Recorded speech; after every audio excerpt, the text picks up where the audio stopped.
Okay, I can't wait to finish this until I show you the temp controller.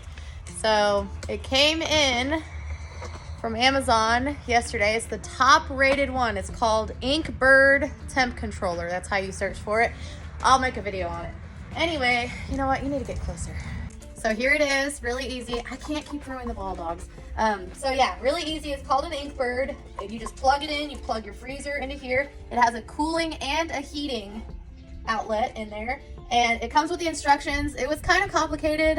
Zach was having trouble figuring out all the different codes and everything, but it was fine. We set it up. This is wild. Okay, so we set it at 40 degrees. Like that is the max temp that I want to allow it out until it kicks on again, right? But once it gets to 40, it's gonna, kick my freezer back on and it's gonna get back down to temperature. This thing has been off for like 4 days. No, not 4 days. Maybe like 3, I'm exaggerating. 3 days, and it's still at 32 degrees. There's still a big chunk of ice in there. My biggest suggestion so far, I'm still new at this, is to keep ice in your freezer no matter what. And that way, your freezer doesn't kick on constantly all the time, Okay, we're on our last wall. It took a while because I needed to cut one more piece, but everything is beautifully sealed. Oh, it's so pretty. I'm so excited. Look at this piece though. This is my favorite. I want this one to be the most visible. This is recycled. It came off of an old bed frame that we found in the basement. The rest of this came from it came from the 60s and not exactly sure where, somewhere in Kansas. But I love vintage wood. And then this came from a mantle that Kale and I built together. So it means a lot.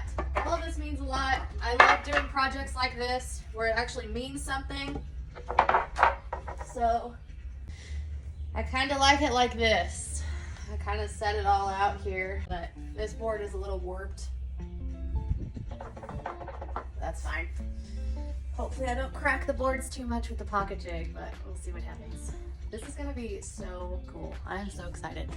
So I don't know if this has given you an idea of how I did the measurements, but if you do something like this, make sure to measure a couple inches longer than you do it, always. You can't really tell here, but I want to leave a little bit of space in between so that it has lots of wiggle room and lots of room for me to move it forward or backward to go up against the brick wall. I don't want it to get too hot, which I don't think it will, but I just want to make sure that you're leaving enough room in between there. It would be really cool to build like little shelves or storage areas in there, but that can be for the future. I have no idea what I want to do yet. Didn't plan for it. I cracked just one of my boards just a little bit because it's really old warped wood, but Zach told me that if I just screw it in there just a little ways till it reaches that second board and then back it out and then go back in with it, you can prevent it from cracking, which is really cool. I love these things. I suggest anybody, it doesn't just have to be women, get one of these things. And surprisingly, there is a ton. I don't know if you watch my other videos where I started my basement painting journey. That's been a mess, but I don't know why I didn't think to search it up on TikTok. So I searched it up, and there are a million awesome videos about painting your basement floors. Look at that. That is so satisfying. I just love that. But yeah, there's a million videos on TikTok that give you step-by-step instructions. A lot of people took the time and effort to do it, and it's actually more popular than I thought. I didn't think it was that popular. I thought everybody was doing epoxy, and we couldn't do epoxy because our floors aren't all the way even, and it's not our house, so we don't plan on leveling it out or anything. Right, Fluff? So we didn't plan on leveling it out. Oh my God, I think they got sprayed by a skunk. Okay, go lay down. Get off my wood. I'm sorry, I don't want to be mean to you, but there I go, overkilling it with the screws. Probably don't need to put that many screws in there, but I just wanted it to be really, really sturdy in case I ever wanted to move it. I made this thing super portable so that I can move it anytime I want. I didn't think far enough ahead about the cleaning thing, but now that this is portable, if I need to flip the freezer over, I can do that. Look at this. Oh, that is beautiful. Yay.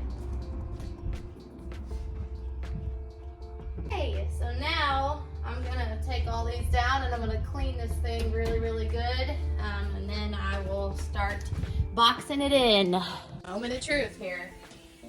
Forgot all about this process, getting the sides all lined up, and this was the hardest part. So, remove this wire out of the way. Oh, it is. Look at this!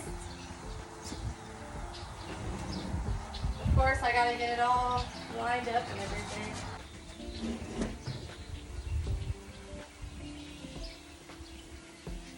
Oh my goodness. You know what I think I'm gonna do? I think I'm going to seal this again with polyurethane just to get a nice coat on it so that, you know, no water can get on it, because I'm sure, as clumsy as I am, there's gonna be a day where I jump in there, it's a little bit too full and water's gonna come out over the tops. But I made this really portable so we can move it whenever we want. I don't know what I want to do with this lid yet. Any suggestions? Girl that I follow on here, hers comes off like an actual lid. It's not a prop top. So I'd really like to figure that out and see if I can do something with it. But look! So excited.